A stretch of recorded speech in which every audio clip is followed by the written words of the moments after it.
Hello everyone, my name is Subi Khandelwal और आप देख रहे हैं asanstudy.com। आज के इस वीडियो में हम एक्सरसाइज 5.3 यानी कि अरिथमेटिक प्रोग्रेशन की एक्सरसाइज 5.3 का क्वेश्चन नंबर 3 का 6th क्वेश्चन इस वीडियो के अंदर पढ़ेंगे। तो चलो स्टार्ट करते हैं।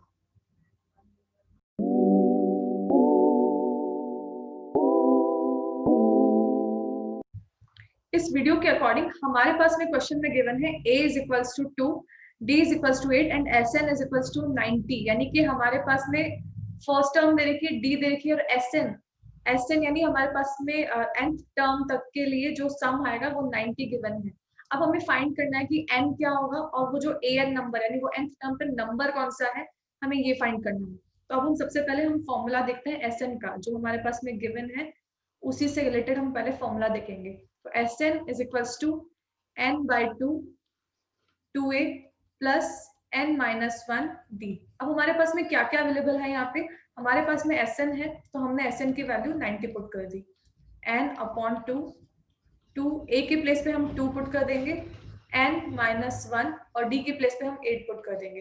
तो इस तरह से हमने सारी वैल्यूज पुट कर दी है। अब जो ये 2 है जो कि डिवाइड में है, अब दूसरी तरफ जाएगा तो वो मल्टीप्लाई में हो जाएगा। तो 90 इंटू 2 यानी कि अब यहाँ पे बन गया n, 2 into 2 4 plus n minus 1 8।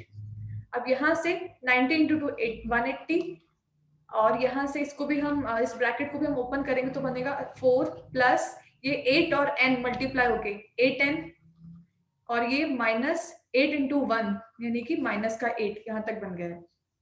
अब ये ब्रैकेट के अंदर ही सॉल्व होगा 4 और माइनस 8 यानी क्या बन जाएगा माइनस का 4, माइनस 8 प्लस 4 इज माइनस 4।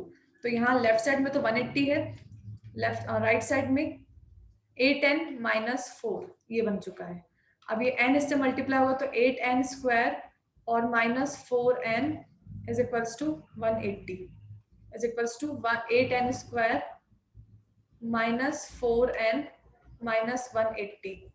फिर यहाँ से 0 और फिर यहाँ पे 4 तो बन गया 2n square minus n minus 45 ये हमारी। और ये जब ये 4 लेफ्ट साइड में यानी 0 के पास में जाएगा तो ये भी 0 बन जाएगा। तो ये बन जाएगा फाइनली हमारी equation 2n square minus 45 minus n minus 45 ये हमारी इक्वेशन बन चुकी है। इसे हम कौन सी इक्वेशन बोलेंगे, ये हमारी यहाँ पे क्वाड्रेटिक इक्वेशन बनी है। क्वाड्रेटिक इक्वेशन क्या होती है, जिस भी इक्वेशन के अंदर जिसका भी स्टैंडर्ड फॉर्म कुछ इस तरह से होगा, यानी कि ax square plus bx plus c is equals to 0, यानी कि x की पावर में मैक्सिमम पावर 2 होनी चाहिए, यानी डिग्री ऑफ इक्वेशन हमारी 2 होगी तो हम उसको क्वाड्रेटिक इक्वेशन बोलेंगे। तो ऐसे सिचुएशन में हम इनको किस तरह से सॉल्व करेंगे, तो हमारे पास में 3 तरीके हैं ऐसे क्वेश्चंस को सॉल्व करने के लिए। पहला तरीका है मिडिल टर्म स्प्लिटिंग यानी कि फैक्टराइजेशन मेथड। ये मिडिल टर्म स्प्लिटिंग वर्ड ज्यादा फेमस है सब टीचर्स और स्टूडेंट्स के बीच में, तो उसी मेथड को हम फैक्टराइजेशन मेथड भी बोलते हैं। ये हमारी क्लास 10 का ही 4th चैप्टर का पार्ट है। और सेकंड है कंप्लीटिंग द स्क्वायर मेथड, जो कि थोड़ा लेंथी होता है इसलिए इसको कम यूज में लिया जाता है। और थर्ड होता है क्वाड्रेटिक इक्वेशन, जो कि डायरेक्टली इक्वेशन के अकॉर्डिंग क्वाड्रेटिक फॉर्मूला, जो कि डायरेक्टली फॉर्मूला पुट करके फाइंड किया जाता है। तो अब हम यहाँ पे मिडिल टर्म स्प्लिटिंग के थ्रू इस क्वेश्चन को सॉल्व करेंगे। तो देखते हैं हमारी इक्वेशन है 2n square minus n minus 45 is equals to 0। यहाँ से हमको n की वैल्यू फाइंड करनी है मिडिल टर्म स्प्लिटिंग की तरफ से। अभी मिडिल टर्म स्प्लिटिंग या फिर फैक्टराइजेशन मेथड क्या होती है, हम यहाँ लिखेंगे by factorisation method. Factorisation method, अब इस मेथड के अकॉर्डिंग आपका जो मिडिल टर्म होता है यानी कि ax square plus bx plus c, इसमें मिडिल टर्म होता है bx, ऐसे ही यहाँ पे भी जो ये मिडिल टर्म है वो n, इसको हमें स्प्लिट करना पड़ेगा। इस तरह से स्प्लिट करना पड़ेगा कि हमारा जो यहाँ पे a होता है यानी कि n स्क्वायर का मल्टीपल, x स्क्वायर का मल्टीपल, वो उसको a कहा जाता है, और जो यहाँ पे कांस्टेंट होता है उसको c कहा जाता है। कि उन दोनों को, कि आपको ऐसे दो नंबर्स चाहिए जिनको मल्टीप्लाई करने पे a into ci, what is a is 2 here and c is your 45, ठीक है। तो c और a को मल्टीप्लाई करने पे 45 और 2 को मल्टीप्लाई करने पे 90 आएगा। तो हमारा इस तरह से हमें ऐसा नंबर चाहिए जिसको मल्टीप्लाई करने पे 90 आए, ऐसे दो नंबर चाहिए जिनको मल्टीप्लाई करने पे 90 आए। बट एक और कंडीशन लगेगी, क्या कंडीशन लगेगी, मिडिल टर्म में जो आपका b होता है, b कितना है यहाँ पे, यानी n का मल्टीपल, वो क्या है यहाँ पे 1, यहाँ पे मैं माइनस को भी कंसिडर नहीं कर रही हूँ, माइनस के लिए हम कुछ और करेंगे।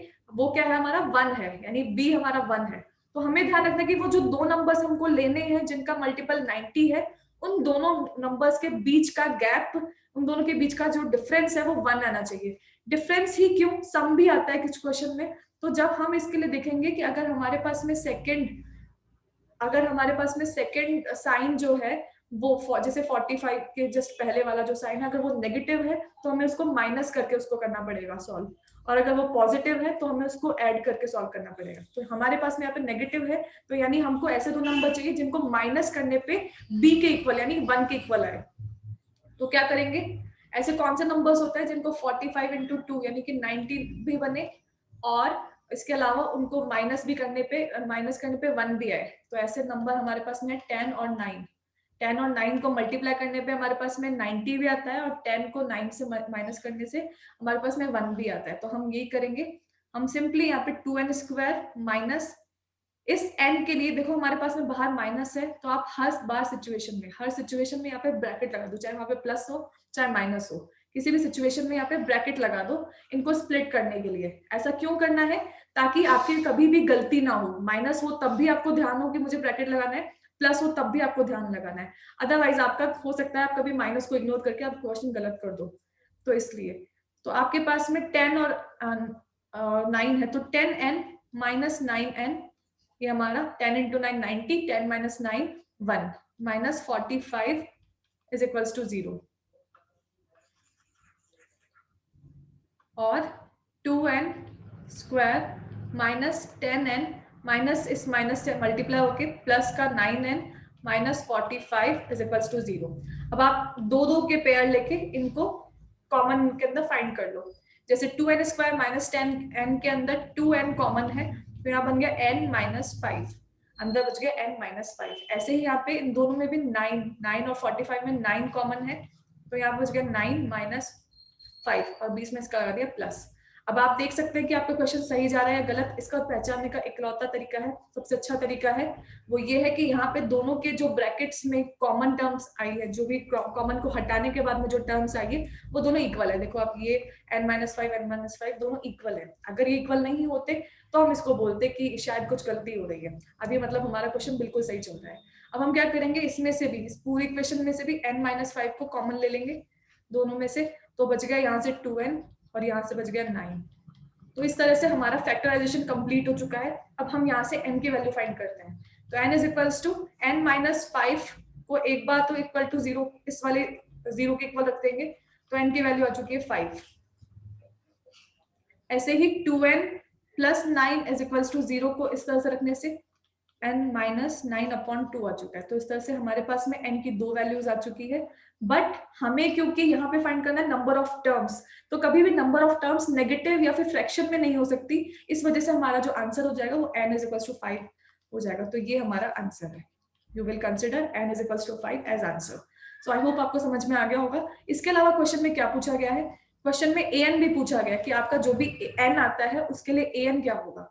तो हमारा n आया 5, तो अब हम an का फॉर्मूला लगाएंगे, n is equals to a plus n minus 1 d. What is an here? I mean what is a here? A is 2, d is 8. तो यहाँ पे वैल्यूज पुट करते हैं, a is 2, n की वैल्यू हमने 5 find करी है, -1, d की वैल्यू कितनी आई है 8, d की वैल्यू है 8। अब हम इसको सॉल्व करेंगे, 2 प्लस 5 माइनस 1 इज 4 इंटू 8, यानी कि 2 प्लस 4 इंटू 8 इज 32। तो कितना आ गया आंसर इसका 34। तो an इज इक्वल्स टू 34, या फिर आप n की प्लेस पे यहाँ पे भी लिख सकते हैं a5 इज इक्वल्स टू, यहाँ लिख रही हूँ इसका answer a5 is equals to 34। This is our answer. I hope आपको समझ में आ गया होगा। अगर आपको इसमें कुछ भी समझ में नहीं आया हो, यानी कि अगर आपको मिडिल टर्म स्प्लिटिंग समझ में नहीं आई हो या फिर कोई भी स्टेप समझ में नहीं आई हो, प्लीज आप हमें बताइए कमेंट सेक्शन में। कोई भी डाउट हो तो हमें बताइए, और हमें आप इंस्टाग्राम पे भी बता सकते हैं डीएम करके, और आप हमें इंस्टाग्राम पे फॉलो भी कर सकते हैं। वहाँ पे हम बहुत सारा एजुकेशनल कंटेंट हर दिन डालते हैं, तो वो आपके लिए बहुत यूजफुल हो सकता है। इसके अलावा आप हमारी वेबसाइट को भी विजिट कर सकते हैं, वहाँ पे भी हम रेगुलर कंटेंट डालते रहते हैं आपके लिए। 10th की 9th की क्विजेस वगैरह डालते रहते हैं हर सब्जेक्ट के लिए, तो आप वहाँ जाके हमें विजिट कर सकते हैं। और वीडियो देखने के लिए थैंक यू सो मच। और अपने दोस्तों के साथ में जो कि 10th क्लास में हैं उनके साथ में जरूर से शेयर कीजिए। Thank you so much, bye bye, मिलते हैं नेक्स्ट वीडियो में। लाइक जरूर कीजिएगा।